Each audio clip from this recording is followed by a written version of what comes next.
Jadi nggak selamanya di komunitas, bahkan di komunitas pengguna nafsa itu nggak selamanya yang diutak-atik gitu, yang dikirim cuma hal-hal yang pakai aja gitu kan nggak mungkin yang dipikir orang kayak gitu nih, yang namanya pengguna kalau kumpul yang pasti pakai, pasti pakai, yang ngomonginnya soal pakai gitu kan, tapi banyak pelajaran di situ yang disitulah juga kok yang misalnya manfaat kita gitu kan?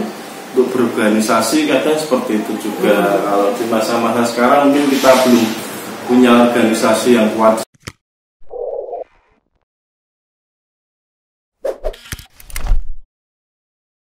Buat kali ini saya buat temen yang beda lagi.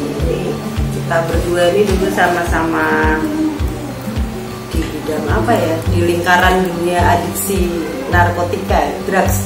Ya, satu komunitas dulu kita dari komunitas performa itu advokasi kebijakan nafsa, dan di situ juga yang tergabung banyak kan dari teman-teman pengguna nafsa juga. Terus ada juga yang di luar pengguna nafsa, tapi juga kita sama-sama belajar dari penggunanya sendiri. Kita belajar tentang hal lain seperti penelitian, belajar menulis. Nah, dari teman-teman yang tidak ada latar belakang penggunaan nafsa juga belajar dari teman-teman yang punya latar belakang penggunaan nafsa. Kita sering bantu di satu komunitas. Nah, ini teman saya ini namanya Munir. Nanti Munir bisa cerita sendiri. Pengalamannya udah banyak banget, dari mulai jadi aktivis dunia advokasi kebijakan nafsa, terus juga ya ini seniman tato. Dia pernah punya studio tato juga, saya masih freelance juga ya Munir ya. Street juga sih. Terus ada pengalaman sekolahnya juga macam-macam. Sekolah bui pindah-pindah. Terus sekarang ini Munir juga sedang merintis usaha. Jelas bukan jualan narkoba ya Munir ya. Sekarang ya jualan juga, tapi ini hal yang menarik. Munir ini jualan, bikin abon sendiri, jualan sendiri, nggak tahu nih. Ternyata kalau kita gali aja nih cerita dari Munir, gimana tadinya sampai mungkin bisa cerita nih. Ya, kalau dulu itu kegiatannya apa sampai akhirnya sempet tadi sekolah di BUI.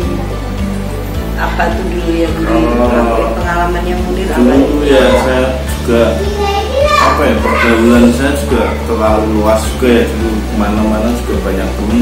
Udah sampai mana-mana gitu? Ya, keluar kota, kemana sejalanan juga. Menurut saya ya memang kita butuh perjalanan itu juga ya, untuk sampai pada suatu pencarian yang kita tidak pernah mengerti apa yang akan terjadi besok. Terus kalau waktu itu saya ya chaos lah, kacau kehidupan saya ya, nggak pernah pulang. Nah, yang saya tahu juga yang penting hari ini dapat mabuan itu aja, nggak tahu dapat uang apa enggak, yang penting hari ini bisa mabuk, besok nggak bisa mabuk lagi gitu. Cari lagi duit lagi buat mabuk lagi, seperti itu lagi ya kan. Karena memang pergaulannya juga seperti itu. Terus waktu sempat kita kan sama-sama gabung di komunitas advokasi, di situ dapat apa aja nih maksudnya? Pengalaman yang didapatkan kita macam-macam kegiatannya di situ terus. Yang membuat kita beda itu ketika kita masuk ke dunia yang memang terorganisir ya. Nah, sebelumnya saya kacau sekali sebelum mengenal komunitas pengguna ini. Saya juga jadi pengguna yang benar-benar underground, sangat anti sekali, ngawur juga tidak teredukasi, tidak tahu arahnya nanti mau kemana, yang penting beler di jalan, tidur di mana. Tiba-tiba ketangkep kaget gitu aja. Ya pernah ketangkep tanpa edukasi kan, kita nggak tahu mau cari pembelaan kemana, mau cari istilahnya dukungan support dari mana ya kan. Kita tahunya ya kalau kita itu salah ya kan. Ya memang salah kalau di undang-undang kan, tapi kan ada prosedur dan yang ada prosedur penangkapan, meskipun sesalah-salahnya kita nih sebagai warga negara ada aturannya ya buat menangkap kita sebagai warga negara. Ya itu yang membedakan pecandu yang udah teredukasi dan yang belum teredukasi. Kalau yang udah teredukasi biasanya mereka lebih dalam bermain itu lebih apa ya, lebih hati-hati, lebih maksudnya nggak teledor, nggak sembarangan, dan sedikit banyak juga mengerti tentang alur hukum. Jadi kalau kebanyakan rata-rata mereka itu juga pecandu dan pengedar. Nah kalau yang sudah teredukasi biasanya ya murni pecandu aja gitu.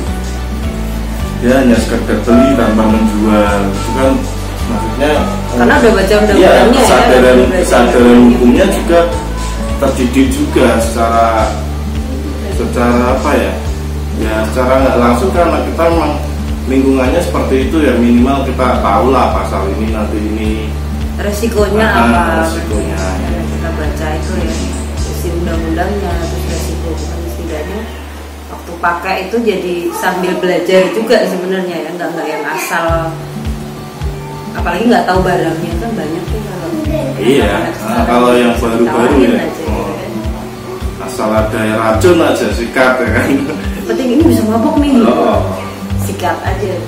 Terus Nir waktu gabung di itu kan salah satu manfaatnya itu ya kan, jadi akan jadi saling kenal ya, kita kenal tambah banyak orang lagi gitu. Terus waktu di komunitas itu menurut kamu sendiri nih di situ apa nih yang bisa bikin kamu beda istilahnya? Oh ya tadi kan udah dibilang teredukasi, apa enggak dapat apa aja nih? Kalau saya sendiri ya saya merasa dapat sesuatu yang bisa menerima saya dengan kekurangan saya. Karena sama ya. Karena kita punya basic yang sama, walaupun masih ada 1, 2, 3 teman yang masih ngawur, kalau belajar masih suka ngomong nggak jelas, misalnya masih ada yang suka laptop dikit, itu memang kadang ada yang seperti itu. Ada karakter orangnya seperti itu juga. Tapi ya itu waktu nanti yang akan menjaga kedewasaan dan lain sebagainya. Tahu nggak ada yang bisa maksa orang berhenti pakai selain memang itu mungkin memang perilakunya seperti itu ya, kebetulan dia menjadi seorang pemakai kan, atau karakternya udah gitu karakternya sudah malas ditambah pakai jelek jadi tambah malas ya kan. Mungkin nggak 100% itu dari substansinya itu, karena ada karakter kita yang membawa di situ. Terus tadi kan sempat cerita jadi ngerti masalah jadi ngerti undang-undang. Keuntungannya otomatis ketika kita jadi tahu resiko. Nah di situ tahu resiko, ngerasa nggak sih kan ini banyak nih yang bilang kita nggak bisa bohong gitu, masih banyak mendiskriminasi pengguna narkotika. Ini salah, ya emang salah. Tapi di situ apa sih yang jadi motivasinya, maksudnya pernah nggak berpikir kita nih emang salah, tapi kan nggak selamanya orang salah itu salah. Itu memang bagian dari bagiannya sulit dari perjalanan hidup saya ya. Istilahnya diskriminasi ini. Diskriminasi itu saya juga kadang mentok seperti sebuah pembunuhan karakter. Tapi saya berpikir kembali, pembunuhan karakter itu juga kalau kita tidak mau dibunuh juga kita tidak akan mati ya kan. Istilahnya seperti inilah sampah. Memang semua sampah itu bau, semua sampah itu jorok, tapi kan nggak semua sampah itu nggak berguna. Ada beberapa sampah yang bisa didaur ulang. Apalagi ini kita manusia ya kan, punya hati, punya perasaan ya kan, punya pikiran ya kan. Nah, kalau kita diperlakukan seperti sampah pun juga pasti kita tidak akan bisa terima ya kan. Terus seumur hidup dalam kesalahan ya kan. Nah itu juga berat juga ya kan. Nah itu untuk mengembalikan mental dan psikologisnya memang sangat susah. Sama seperti saya juga kadang ada depresi juga kesana, tapi ya kita kembalikan lagi ya saya harus melangkah ke masa depan, bukan menuju ke masa lalu ya. Seperti itu. Terus ini akan ada pecandu adalah korban. Ngerasa nggak sih jadi korban sistem gitu? Kalau saya apa nih pendapatnya Munir nih?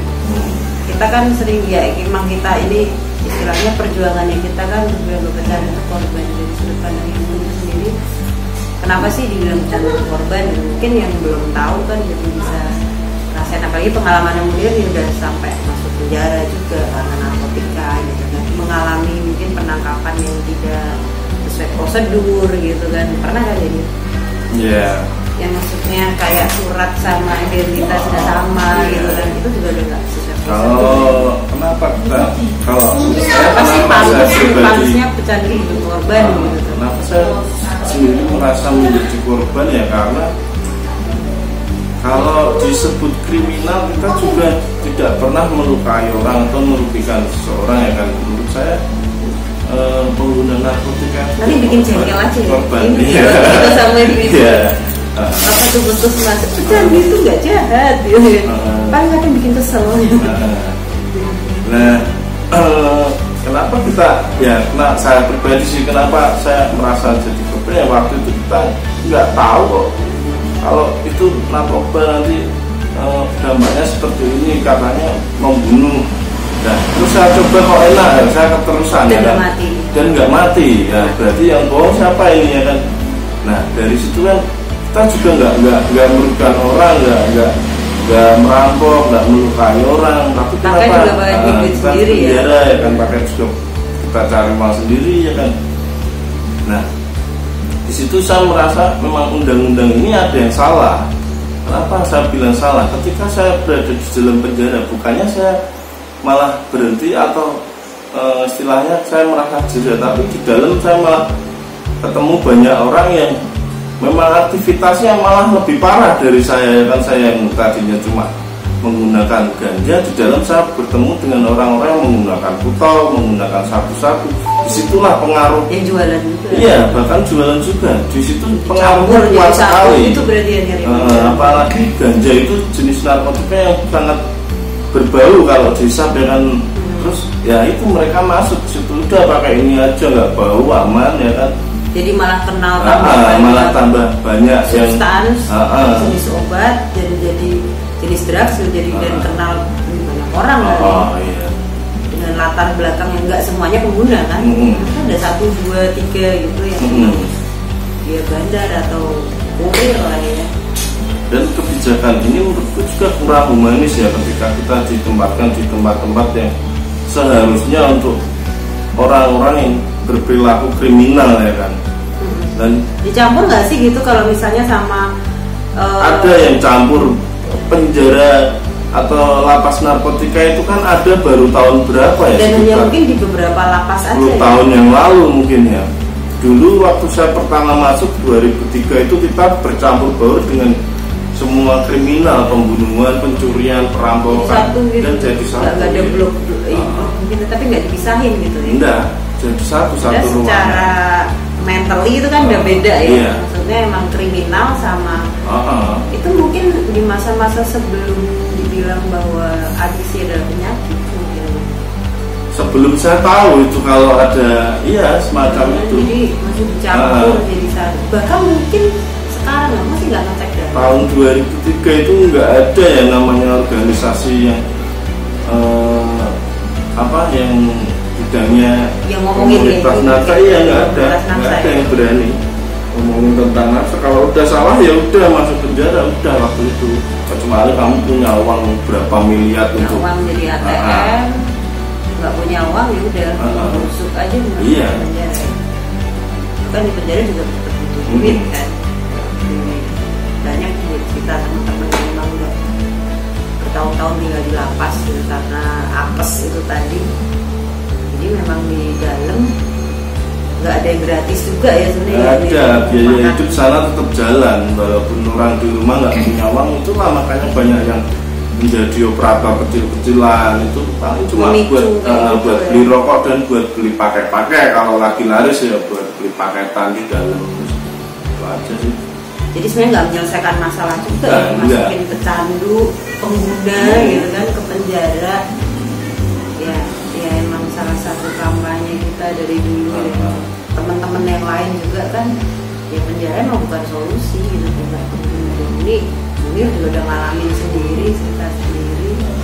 Itu masa-masa sekolah nih. Terus apa nih ketika ini udah keluar, ini udah saya cerita sedikit tentang kegiatan terakhir saya di penjara ya. Saya membentuk sebuah kelompok kerja kesenian di dalam lapas. Seperti kegiatannya seperti membatik, bikin sablon cukil dan sablon. Itu sama teman-teman di dalam lapas ya. Ya, alhamdulillah saya banyak kegiatan, sedikit lupa menggunakan dan terus sampai keluar kemarin saya masih berkegiatan, terus mentok kemarin ada pandemi itu saya berhenti, saya mikir otak apa ini yang bisa saya untuk survive bertahan hidup apa ya. Terus saya mencoba mengolah ikan tongkol itu kan ibu saya jualan ikan kebetulan ya. Saya coba mengolah ikan tongkol itu berapa kilo saya buat abon dan alhamdulillah teman-teman banyak yang tertarik ya kan. Terus sampai sekarang saya masih memproduksinya dan sambil ada teman yang jualan aneka keripik, saya reselleran juga keripik juga, teman dari mantan napi juga. Keripiknya antara lain wader, udang, kulit ikan, pisang, tempe, banyak yang lainnya. Jadi pada ini ya ada kayak Munir ini beralih ke usaha kuliner gitu ya. Ya bukan beralih sih, tapi saya tetap ya, nurani saya tetap masih berkesenian ya, cuman istilahnya masih untuk survive artis juga masih bisa atau juga ya saya sekedar bertahan hidup aja sih kalau di kuliner. Tapi kalau misalnya usaha produksi ini memang benar-benar bisa ini ya nanti kita bisa lah gabung kemana ke teman-teman yang memang spesialisnya ke sana ya kan untuk bekerja sama. Nah itu sih harapan saya. Dengar bikin hal yang lain juga, masih melanjutin itu yang kayak cukil itu yang waktu belajar di dalam itu. Iya kemarin batik agak ini ya. Kemarin sempat ngelapak gitu di beberapa acara teman-teman sih kemarin diundang di Raden Saleh itu di acara seminar HAM oligarki itu ada yang ini jadiin tempat buat ngelapak gitu ya. Ya ada cuma 2 lapak sih saya sama teman saya di Kendal. Memang kalau seni itu kan kendalanya itu selera orang sih ya, jadi nggak semuanya itu ya seni juga tidak melulu komersil juga ya. Maksudnya nggak selalu itu bisa dihargai dengan uang gitu kan ya. Secara ekonomi. Menurut saya juga seni itu memang cara dibisniskan ya, untuk cara mudah kita untuk menyampaikan suara dan pesan-pesan yang mewakili suara rakyat juga ya kan, suara teman-teman. Kalau boleh diceritain waktu di dalam itu bikin yang komunitas personal gitu ya. Itu aktivitasnya kayaknya sempat mau ini ada event juga ya? Ya waktu itu kebetulan kebentur juga dengan pemilu. Kita juga waktu itu mau bikin event workshop juga. Dan juga setelah pulang kemarin sempat bikin workshop di Lapas Bandung ya, di Lapas Bancuy di Bandung itu. Kebetulan saya juga sekalian ngelapak di sana. Terus diundang ke sana, suruh buka workshop sana. Workshop hasil karya teman-teman Agustus kemarin, 17 Agustus tahun kemarin, di depan lapas persis mereka pameran aneka karya teman-teman di dalam. Yang datang gitu kan otomatis kalau dipamerin itu dijual juga kan? Dijual ya, pengunjungnya juga ya, pengunjung lapas, pembesuk dijual online juga pasti bisa ya. Iya, ya kan istilahnya. Tapi kan sebagai kalau saya di luar bisa leluasa, tapi kalau yang di dalam lapas kan ya butuh support teman-teman yang di luar buat support ya. Mungkin ya. Jadi apa yang bisa dilakuin buat bantu teman-teman? Kalau menurut saya itu lebih baik daripada meneruskan atau melanjutkan untuk menjual narkotika dengan resiko yang lebih ngeri lah. Banyak teman saya yang tadinya hukumannya cuma 4 tahun karena mereka kepepet gak punya uang, akhirnya jualan lagi, kena lagi, nambah lagi, belum sempat keluar sampai ada namanya teman saya BB itu sampai kena 25 tahun totalnya ya kan, tadinya cuma 4 tahun itu karena di progresif ya, mungkin ditambahin iya karena bermasalah lagi, terus mungkin dia sudah frustasi ya sekalian ya kan, ya itu kan kasihan ya kan. Harusnya dia masih punya masa depan panjang, habis dalam lapas ya kan. Jadi sebenarnya kita punya cara biar bisa support teman-teman yang berkreasi di dalam ini kan ya. Iya. Ya, buat teman-teman yang untuk itu makanya kalau kita support ada pasarnya, otomatis teman-teman yang lain juga pasti akan tertarik untuk bekerja seperti teman-teman yang sudah berdaya ya kan. Jadi kan hasil karyanya itu dihargai, makanya nggak peduli dia dari dalam atau di luar. Dan mungkin ini yang nonton ini, yang dengar ini, jadi teman-teman kita pengguna juga yang kebetulan apes ada di dalam lapas itu juga mereka punya hasil karya gitu kan. Jadi kita maksudnya kalau memang kita bisa bantu buat dia sambil iseng-iseng nawarin apa sih hasil karya teman-teman yang di dalam gitu, bisa buat support hidupnya mereka di dalam itu kali ya. Iya. Atau minimal buat keluarganya di luar ya. Saya rasa teman-teman itu sebetulnya juga bukan orang yang bodoh atau orang yang hanya saja mereka terperangkap dalam kondisi bersalah ya kan, kondisi rasa bersalah itu yang membuat mereka geraknya juga susah ya kan, kebebasannya hilang. Nah itu yang kadang membuat kita susah untuk mengembangkan potensi-potensi diri kita ya. Kadang sistem-sistem penjara seperti itu juga tidak membuat seseorang berkembang, malahan justru kadang malah semakin terpuruk ya kan. Kalau mau jagain programnya di lapas sendiri juga mungkin belum bisa support ya, karena istilahnya dia pasti ya kayak di instansi gitu ya. Kita bebannya udah banyak gitu, masih harus jualin ini paling cuma kalau ada event doang gitu kan. Ya kadang juga kita juga apa ya, mereka juga butuh citra juga ya kan. Paling kalau sukses juga ya gitu bocah lu ya kan.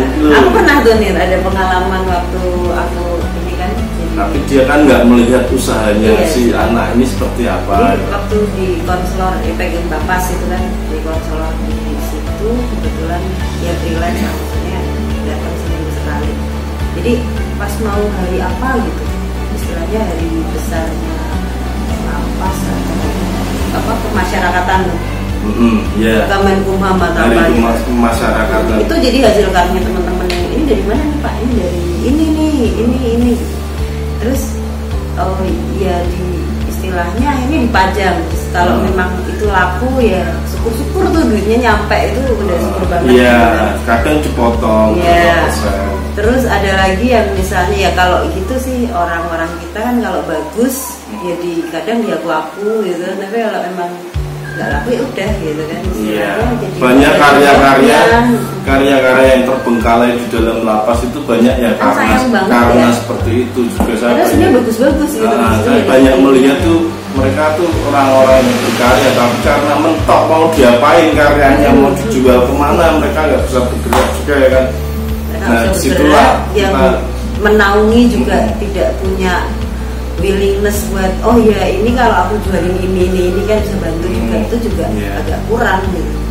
Jadi mungkin kita yang di luar ini komunitas pengguna itu bisa support dari situ kali ya.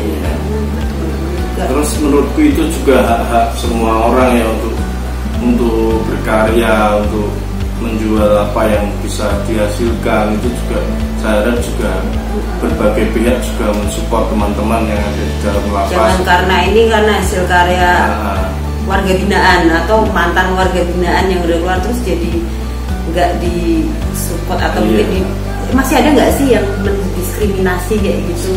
Saya rasa enggak sih, cuman daya beli produk seni di Semarang itu memang kurang ya, beda lagi kalau di Jogja ya. Jogja atau di Bali seperti itu ya. Memang kita harus butuh terobosan untuk itu juga. Tapi kembali lagi apa ya? Kadang kita juga harus memanfaatkan sesuatu yang ada di sekitar kita juga masalah. Contohnya tombol itu tadi. Iya masalah bikin abon tongkol, peralatan kerja dan lain sebagainya, mungkin di dalam juga ada keterbatasan yang banyak. Tapi menurutku itulah nilai-nilai tambah seni penjara itu ya kan, karena kekurangan kita, keterbatasan kita, kok bisa ya di dalam bisa bikin seperti ini. Itu yang nilai plusnya. Kalau di luar mah istilahnya mau bikin apa aja nggak ada kebebasan yang dikekang gitu kan, tapi ketika di dalam bisa berkarya itu bagus banget, gila aja. Terus nih usahanya sekarang nih tongkol, abon tongkol. Kenapa jadi lari ke tongkol nih, ceritain dikit. Jadi saya nggak nyangka nih. Ya kayak gini nih penampilan tapi ternyata dia bisa masak. Terus usahanya kuliner loh, bikin abon tongkol yang udah kirim ke beberapa kota ya, jadi temen-temen juga. Tapi untungnya temen-temen. Ya itulah kadang wajahnya seram ya kan. Ya. Wajah seperti Megadeth nanti Megizet. Itulah ya kan. Wajah apa hati pink. Wajah apa hati pink. Nah, sehitam-hitamnya manusia pasti punya sisi-sisi lembut lah ya kan. Sekeras-kerasnya watak juga pasti. Apalagi masak itu kan bukan stereotip perempuan. Malah bisa mau bikin lagu-lagu romantis ini kok. Beli kucing lagi nih. Dulu nulis juga, jadi kita dulu sempet bikin. Oh iya, saya ada bloggers juga. Nulis juga, masih baca Napsa Semarang, itu blogger saya. Terus kenapa saya bikin abon ya waktu itu, karena saya terakhir ngelapak di Kota Lama itu di acara reuni Undip angkatan tahun 87 apa berapa acara reuni gitu. Acara reuni Akbar itu kan besar acaranya. Terakhir itu hari Sabtu, harusnya acaranya 2 hari tapi 1 minggu, tapi di hari Minggunya kita tidak diadakan, tiba-tiba diputus acaranya karena kebentur itu tadi, corona itu tadi, Pak Gubernur dan Wali Kota mengatakan ya pas awal-awal persis hari Minggu itu saya masih ingat. Nah, saya juga bingung ini gimana ini, tiba-tiba saya nongkrong juga diusir di jalanan, saya diusir. Padahal itu masih dalam rangkaian acara itu enggak, setelah itu. Setelah itu ya. Maksudnya pas waktu itu saya bingung ya kan, wah ini mau ngapain juga ini setelah masa pandemi itu, saya bingung. Ya wis, tapi kebetulan ibu saya masih ke pasar juga ya kan, cobalah kan. Emang ibu udah usaha dari dulu ya. Usaha ikan, jualan ikan di pasar. Nah itu saya beli 2 kilo waktu itu, saya coba bikin. Beli nih ya, nggak minta, cuma di stok aja gitu. Beli dong. Nah itu saya coba bikin abon, gimana ya nanti rasanya. Pertama saya juga rasanya dulu Mas. Jadi trial nah, kalau enggak ini juga tak makan sendiri aja kalau enggak ada makanan lah gitu ya, enggak laku enggak tak makan sendiri ya kan. Dan saya posting waktu itu di Facebook ya, kok teman saya ada yang langsung pesan 2 ons padahal dengan harga 30, karena saya sudah pertimbangkan semua ya kan. Saya hitung-hitung karena bikin abon itu juga dari sekian kilo, misalnya 5 kilo gitu menyusut ya. Karena kita sangrai terus sampai kering ya kan, paling cuma jadi 5 kilo ikan tongkol jadi sekitar 1,5 kilo, itu sudah sangat bagus sekali. Kadang cuma jadi 12 on, sekilo lebih 2 on seperti itu. Nah, udah dihitung-hitung juga ya? Sudah tak hitung-hitung. Bisa nimbang-nimbang juga. Bagian nimbang-nimbang BNN. BNN bagian nimbang-nimbang. Bagian nyepik-nyepik juga penjualan. Nah itu setelah tak timbang-timbang ya akhirnya yuk kok peminatnya semakin banyak. Ada yang nanya. Terus saya bikin lagi continue ya, saya sambil muter jalan-jalan main sambil nawar-nawarin apa aja yang saya bawa. Ya seperti itulah saya survive ya kemana-mana, bawa itu minuman fermentasi, bawa keripik ya kadang ribet memang. Sambil jualan ya, jadi nongkrong main tuh sambil jualan gitu. Beda jualannya dulu ya. Itu di tongkrongan dulu tuh kan istilahnya, sekarang juga beda gitu. Ini dulu jangan yang enak-enak aja lu beli nih gitu. Juga usaha apa ya, supplier alat-alat tato ya, jarum tato, tinta dan lain sebagainya. Tapi itu masih nato nggak nih kalau sekarang? Kalau sekarang natonya ya kalau lagi mutasi. Kalau ada yang ini juga ya, pada pengen ada yang pengen ditato. Ya itu tadi sih, kalau urusannya sama seni selera itu kan bisa untuk selamanya jadi mata pencaharian kan? Ya bisa, cuma ya lebih ramai mana nih nato sama jual abon nih? Ya sama sih sebetulnya kalau yang kita mau benar-benar ya? fokus aja ke satu ya kan. Cuma saya kan orangnya banyak semua itu yang asal aku aja dibengkil. Ya, yang penting apa aja diputerin. Kita bertahan hidup aja. Kalau kita idealis ke tato juga, tato nggak tiap hari nato ya kan. Ya kita yang ada serabutan aja, yang ada sikat aja dulu yang mana ya kan. Yang penting nggak berhenti berkarya kali ya. Yang penting halal, terus ya sambil kita ngumpulin piranti apa yang kita butuhkan ya, untuk berkesenian. Sambil bantu teman-teman juga nggak sih? Aku ngeliat di Facebook ini medsosnya Munir nih, dia sering tuh datengin ke teman-temannya dia yang tadi sama-sama di dalam lapas ya. Oh iya, ya kebetulan kan sama-sama ketemu kita dalam lapas, terus keluar mereka punya keterampilan juga setelah sekian lama belajar jahit di dalam atau belajar batik. Mereka juga tadinya di kasus narkotika ya? Sebagian besar ya, pergaulan saya di teman-teman pengguna narkotika ya.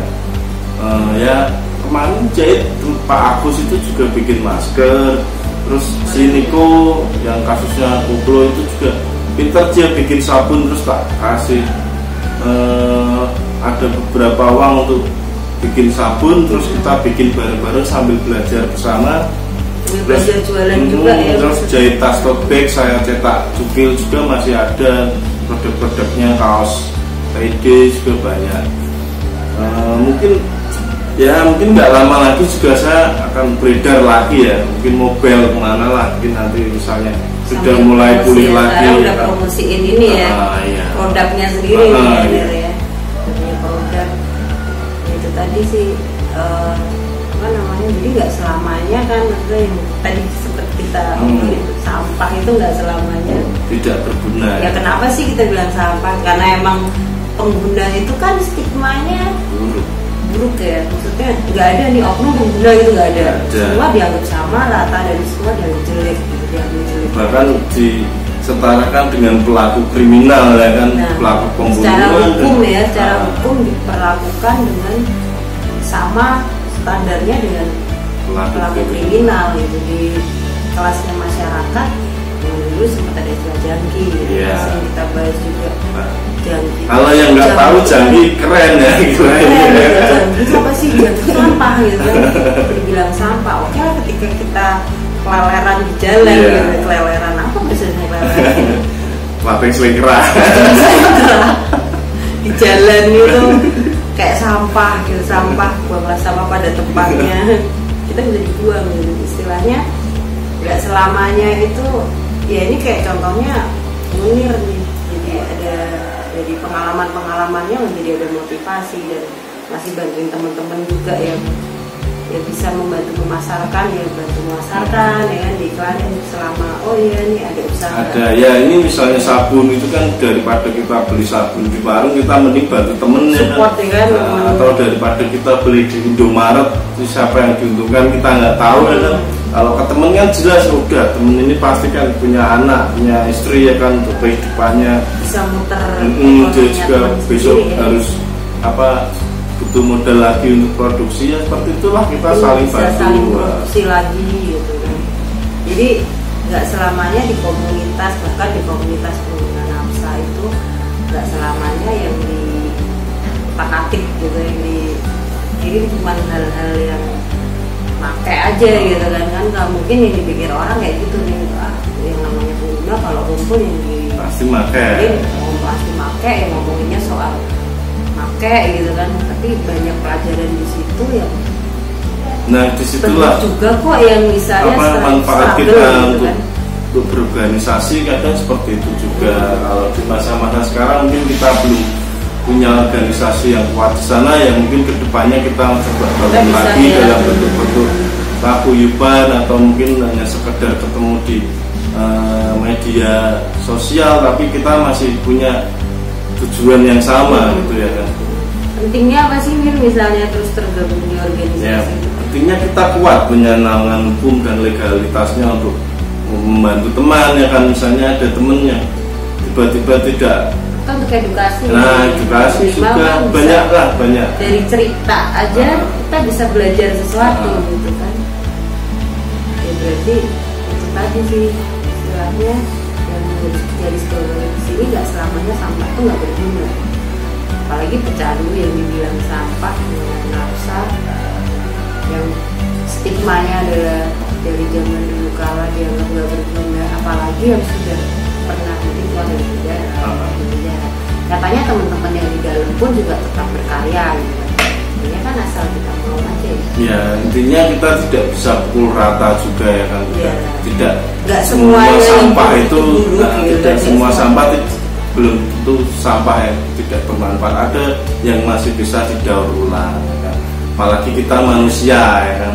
Nasi udah menjadi bubur aja enak dibikin bubur ayam gitu kan. Kita manusia jadi pengguna nafsa itu juga manusia ya kan? Masih ada potensi-potensi yang padahal kalau melihat dari sisi art gitu kan. Kemarin sempet ngobrol sama temen juga, dia pengamat musik, bertanya sih mungkin di sini.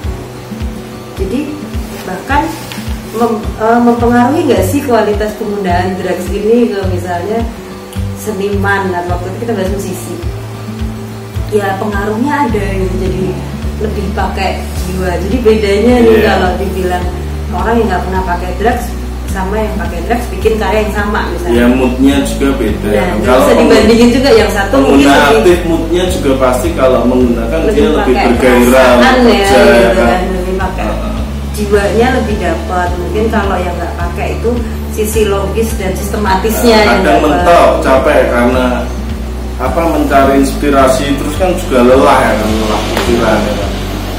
Kita butuh rekreasi juga, masa kita waktu kerja harus ke Bonbin atau ke pantai kan nggak mungkin ya. Nggak mungkin tiap hari ya rekreasi totalnya gitu. Tapi kalau kedepannya nih tadi udah cerita bikin abon, bikin ini, sempat punya harapan juga nggak, maksudnya kita bisa bareng-bareng lagi bikin apa nih, misalnya langkah apa yang bisa kita lakuin buat edukasi itu tadi? Sangat-sangat ingin Mbak, kadang juga perasaan rindu kangen teman-teman itu juga kadang pengen ya, cuma mungkin sekarang kesibukannya sudah beda-beda ya kan, tapi itu tidak membuat kita menjadi jarak atau tembok ya kan, kita tetap bersatu walaupun tidak dalam suasana yang sama ya kan. Harapan saya sih ya akan lebih banyak lagi ya, akan lebih banyak lagi teman-teman yang lebih ngerti tentang nafsa itu apa ya kan, di dalamnya itu ada apa aja, terus kita harus bagaimana, terus kalau mau cari pengobatan atau jalur-jalur rehabilitasi ya kan, pilihannya masing-masing. Ada yang memang dia memang maunya masih seperti itu, masih jadi pengguna dan pengedar, ada yang sudah mentok ya, sudah mentok, dia cuma pengen jadi pemakai aja biar nggak ketangkep lagi, atau mungkin sudah mau benar-benar abstinen juga ada ya kan, ya itu pilihan menurutku ya kan. Semua pilihan, tapi paling nggak ada sebuah wadah yang menampung. Iya, minimal informasi itu mereka tidak buta, minimal ada informasi yang bisa dicerna. Kamu melihat nggak sih sekarang ini yang pengguna yang masih umurnya di bawah 20 tahun, mungkin kalau kita di bawah 20 tahun gitu ya, masih 20-an lah, substansi yang beredar tuh apa gitu. Sekarang ini kan banyak obat-obatan yang bahkan kalau aku ditanya sendiri tuh udah nggak tahu nih ini obat apa gitu. Kalau tiap tahun menurut saya tren narkotika itu pasti selalu berubah, karena memang kalaupun narkotika tidak ada tetap diadakan, karena itu si pembuat undang-undang juga nggak ingin undang-undangnya nggak laku ya kan, tetap diadakan pasti. Nah itu kan pengaruhnya juga buruk sekali ya kan. Ketika contoh lah, ketika ganja sudah ditangkap sana sini, keluarlah sintetis itu ya kan, yang lebih dahsyat kitiknya yang atau obat-obatan yang bermerek lain. Kalau dulu mahal-mahal, iya, kalau dulu Nipam sekarang jadi Zolam, Alprazolam dan Ripona dan lain sebagainya, akan terus keluar itu ya kan. Kalau kita nggak punya bekal edukasi ya kita akan terus mencarinya, terpengaruh ada yang baru asik ini, sama seperti tren HP dan lain sebagainya kan. Gadget gitu, jadi namanya keren ya kayak gitu ya. HP edit juga. Untung saya sekarang edit mancing ini ya kan pemirsa. Mancing nih, bisa makan hasil pancingan edit kemarin. Ediksi kelas berat itu mancing itu. Mancing ya, di sini juga mancing lagi. Pernah nggak dapat? Boncos, tapi saya ada kemarin dapat kitab anti boncos ya. Dan survei udah belajar ya, udah teredukasi. Iya, udah teredukasi. Jadi penting tuh edukasi istilahnya. Aku banyak lihat ya malah anak-anak terakhir tuh ya waktu aku kerja jadi konselor, itu banyak mereka yang akhirnya pakainya apa gitu kan, obat-obatan yang obat warung sebenarnya, tapi emang cari maboknya aja. Oh ya sama itu ya kan, sebetulnya sama kok kita kalau makan Ultra Flu 4 juga keliangan juga ya kan. Cuma ini bukan salah mereka kan nggak tahu ya itu atau komik atau segala macam itu kan nggak tahu kalau jangka panjangnya seperti apa. Yang dia tahu kan saat ini ya itu bisa mabuk sama seperti dulu. Bahkan mungkin resiko hukumnya pun di undang-undang nggak masuk sebenarnya karena obat. Cuman dampaknya kan kalau aku lihat sih lebih ini ya, berbahaya karena di jalan gitu kan. Karena memang obat itu dibuat juga bukan untuk mabukan ya. Memang untuk obat flu misalnya. Memicu perilaku kekerasan. Ya.